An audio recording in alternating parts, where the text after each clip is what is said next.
ഇന്ന് നിങ്ങളുടെ ജീവിതം ദൈവത്തിൻ്റെ ഉദാരമായ ഹൃദയത്തെ പ്രതിഫലിപ്പിക്കട്ടെ.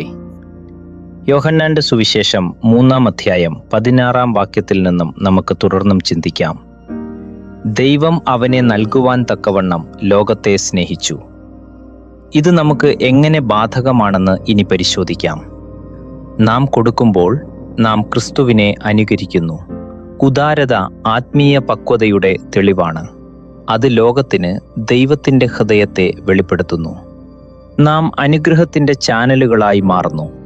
കൊടുക്കൽ എന്നത് പണം മാത്രമല്ല, അതിൽ ദയ, ക്ഷമ, സമയം, പ്രാർത്ഥന, അനുകമ്പ എന്നിവ ഉൾപ്പെടുന്നു. കൊടുക്കുന്നതിലൂടെ നാം ദൈവത്തിൻ്റെതാണെന്ന് തെളിയിക്കുന്നു.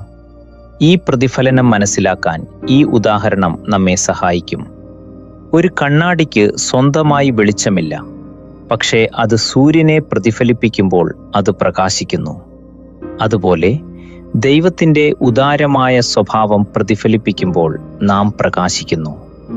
സൂര്യപ്രകാശം ഒരു കണ്ണാടിയിലൂടെ പ്രതിഫലിക്കുന്നത് പോലെ ദൈവത്തിൻ്റെ സ്നേഹം നമ്മുടെ ഉദാരതയിലൂടെ പ്രതിഫലിക്കുന്നു.